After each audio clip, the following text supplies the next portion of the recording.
Maharashtra 7 TV में आप सभी का स्वागत है। आइए मुंब्रा के विकास कार्य के लिए बनाई गई नई टीम शहर से राजनीतिक गलियारों से विधायक से दूर होकर लोग दामन थाम रहे हैं। नजीब मुल्ला का थाने शहर में बार बार शरद चंद्र पवार पार्टी के कलवा मुंब्रा के विधायक को धक्का लगने का काम थम ही नहीं रहा है। एक और पुराने विधायक के कार्यकर्ता मुंब्रा स्पोर्ट्स क्लब के महफूज मामा ने भी विधायक को अलविदा कर अजीत दादा के पास नजीब मुल्ला का दामन थाम लिया है। सील डायघर के अब राष्ट्रवादी कांग्रेस पार्टी अजीत दादा गुट का अध्यक्ष महफूज मामा को बनाया गया, जिसको खुद महाराष्ट्र के उप मुख्यमंत्री व पार्टी अध्यक्ष अजीत दादा पवार ने अपने हाथों से नियुक्ति पत्र देकर सम्मानित किया। क्या कुछ कहा महफूज मामा ने, इस एक्सक्लूसिव रिपोर्ट में महाराष्ट्र 7 टीवी के संपादक मोहम्मद सलीम को देखिए इस खास रिपोर्ट में। सर को कटा दिया मगर ऐसा नहीं किया, सर को कटा दिया मगर ऐसा नहीं किया, मैंने किसी अमीर को सद्दा नहीं किया और सर पे मेरे तलवार लटकती रही मगर दर्दो जमीन दर्द का सौदा नहीं किया। मेरा ईमान मजबूत है। आप में आपके क्या मतभेद हुए थे ऐसे जो उनको अलविदा करना पड़ा? मैं देखिए, मैंने क्या उनके विकास से या उनके कामों से आप संतुष्ट नहीं है? ऐसा है कि मैंने जो पीड़ा है मैं किसी से कह नहीं सकता। मुझे इज्जत की जरूरत है, मैं दौलत की जरूरत है। मैंने किसी की दौलत को देखकर कभी हैरान नहीं हुआ। अल्लाह ताला मुझको भी दिया, मैं कभी परेशान नहीं हुआ। मुझे दौलत की फिक्र नहीं। मैं उत्तर प्रदेश से बिलोंग करता हूं। उत्तर प्रदेश के रहने वालों इज्जत के भूखे होते हैं, उनको इज्जत चाहिए, दौलत नहीं चाहिए। आपको इज्जत नहीं थी आवार साहब के यहाँ पे? देखिए, बड़ा खिंचाव तनाव रहता है। मैं किसी के बारे में कुछ बोलना नहीं चाहता ना कह। महफूज मामा, राष्ट्रवादी कांग्रेस पार्टी शरद चंद्र पवार छोड़कर आपने अजीत दादा गुट एनसीपी को ज्वाइन किया है, क्या वजह थी, क्या कहना चाहेंगे? देखिए, अस्सलाम वालेकुम। मैं तमाम मुंब्रा वासियों को दिल की गहराई से मुबारकबाद देता हूं कि मुझे नजीब भाई के साथ, अरन परानपे साहब के साथ काम करने का वापस फिर मौका मिला। मैं उनके साथ काम कर रहा था, लेकिन वापस मौका करने के काम मुझे अच्छा हुआ कि साथ फिर वापस काम करने का मौका मिला। दूसरी बात कि मैं जो जिस पोस्ट पे था उसी पोस्ट पे हूं और इंशाअल्लाह मैं पहले भी अच्छा काम करता था, अभी भी अच्छा काम करूंगा और अच्छे लोग को ज्वाइन करूंगा और अच्छे लोग को साथ में लूंगा कि जो मेरी आवाम को फायदा पहुंचे। उप मुख्यमंत्री की तरफ से आपको नियुक्ति पत्र दिया गया है, क्या पोस्ट मिली है आपको, क्या कहना चाहेंगे? मैं सिल दीवा का अध्यक्ष आज भी हूं और पहले भी था। दूसरी बात आपको बता दूं, सबसे पहली बात कि मैं, कोई अगर कहे कि मामा भाग गया है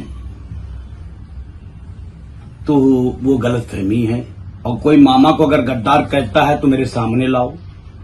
मैं जहां भी रहता हूं वफादारी से रहता हूं, मेरे खून में वफादारी है, मैं गद्दारी काम नहीं करता। हां, मुझसे गद्दारी हुई थी एक बार, इस बार एक बार मुझसे गद्दारी हुई थी, वो समाजवादी पार्टी से। मैंने समाजवादी पार्टी छोड़ा था। जब मैं समाजवादी पार्टी छोड़ के उन लोगों के पास गया तो कोई मुझे गद्दार नहीं कहा। हाँ, मैं अपने आप को मानता हूं कि मैं गद्दारी किया था, लेकिन आज मुझे कोई गद्दार नहीं कह सकता। इतने पुराने रिश्ते थे आपके आवार साहब के साथ में, शमीम खान साहब के साथ में, क्या वजह थी, आखिर क्यों छोड़ना पड़ी आपको? देखिए, शमीम भाई मेरे बड़े भाई हैं और सैयद अली भाई साहब मेरे गुरु हैं। मैं शमीम भाई के साथ आज भी वही रिश्ता है, भाई साहब के साथ वही रिश्ता रहेगा।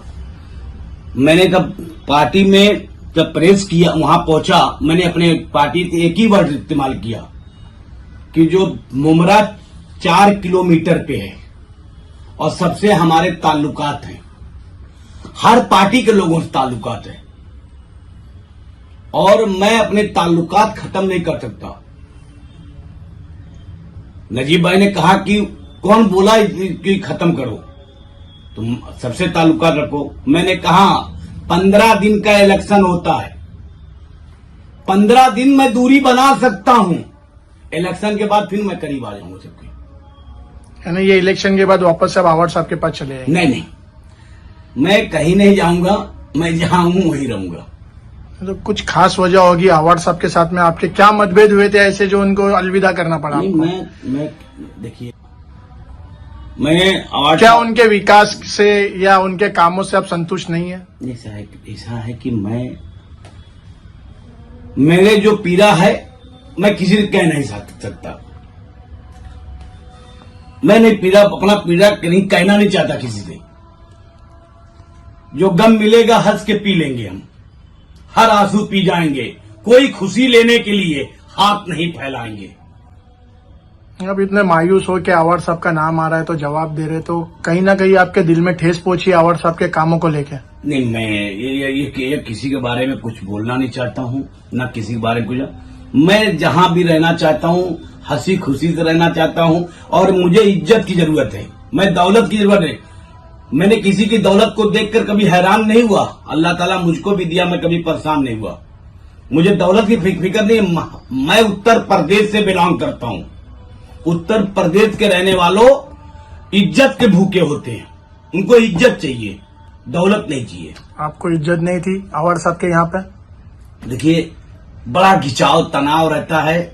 मैं किसी के बारे में कुछ बोलना नहीं चाहता हूँ, ना कहना चाहता हूँ। आवाड़ साहब तो सेक्युलर थे, सेक्युलर के पास थे आप, तो फिर ये साथ में जो इनका टाइप है एनसीपी अजीत दादा गुट का, तो उनके पास क्यों चले गए? और भी कोई पार्टी थी यहाँ पे? सुनिए, मैं आपसे, आप मेरे बड़े भाई हैं, मैं बड़ा आपसे एक बात कहना चाहता हूँ, दिल से बड़ी बात कहना चाहता हूँ। सब सेकुलर है, अगर आवाम का काम होना चाहिए, बस सब सेकुलर है। मैं चाहता हूं कि आवाम का काम होना चाहिए, हमारे जनता को तकलीफ नहीं होना चाहिए। अगर आज हम लोग रहेंगे, शान से अपनी जनता का काम करेंगे, और जब कोई नहीं रहेगा तो काम कौन करेगा? एक एक छोड़ के विधायक को अलविदा किया जा रहा है। कल भी 8 लोगों ने एक साथ में अजीत दादा गुट को ज्वाइन किया, तो क्या लगता है जो बचे हैं वो भी आप लोग के पास आएंगे? मैं एक शायरी देता हूं, जख्म तो भर गए लेकिन निशान बाकी है।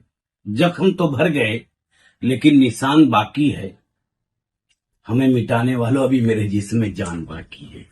आने वाले विधानसभा में और यहाँ के क्षेत्र में आपके कार्यकाल किस प्रकार से रहेंगे, किस तरीके से यहाँ पे और लोगों को आप जोड़ेंगे एक साथ में? इंशाअल्लाह, अभी तो मैं बता दिया कि अभी मैं 3 रोज हुआ है, और आप तो देख चुके होंगे रंग बदल रहा है। और महफूज से एक मामा वफादारी करेगा इंशाअल्लाह, जिसके साथ रहेगा। और इंशाअल्लाह नजीब भाई की जो सोच है, नजीब भाई की जो सोच है कि अल्लाह ने मुझे सब कुछ दिया है, मैं अपनी आवाम को फायदा पहुंचाऊं, अपने लोगों को फायदा पहुंचाऊं, वो कोई भी कास्ट का हो। नजीब भाई की सोच है कोई भी कास्ट का हो, मैं उसको फायदा पहुंचाऊं। नजीब भाई जब ये सोच करके लिख रहे हैं कि अल्लाह का दिया मेरे पास सब कुछ है, मैं सबको अच्छा करूं, और जिस दिन मामा मैं अच्छा नहीं कर सकता उस दिन राजनीति छोड़ दूंगा, राजनीति छोड़ के घर बैठ जाऊंगा। आपके पूर्व सदर शमीम खान और आपके पूर्व विधायक जितेंद्र आव्हाड को क्या संदेश रहेगा आपकी तरफ से? आखिरी सवाल है ये। भाई, मैं तो आप लोग से बता देना चाहता हूं कि मैं शमीम भाई को बड़ा भाई मानता हूं, और मैं आव्हाड साहब की भी इज्जत करता हूं, हमारे आमदार हैं, लेकिन हमारे उनसे कोई गड़बड़ नहीं है। बस एक होता कि एक घर में 2 बाप बेटा रहते हैं, तो बाप दूसरी पार्टी में, बेटा दूसरी पार्टी में, तो हर आदमी का एक वो अलग होता है। मेरा काम करने का अंदाज अलग रहेगा, उनका करने का अंदाज रहेगा, अलग रहेगा।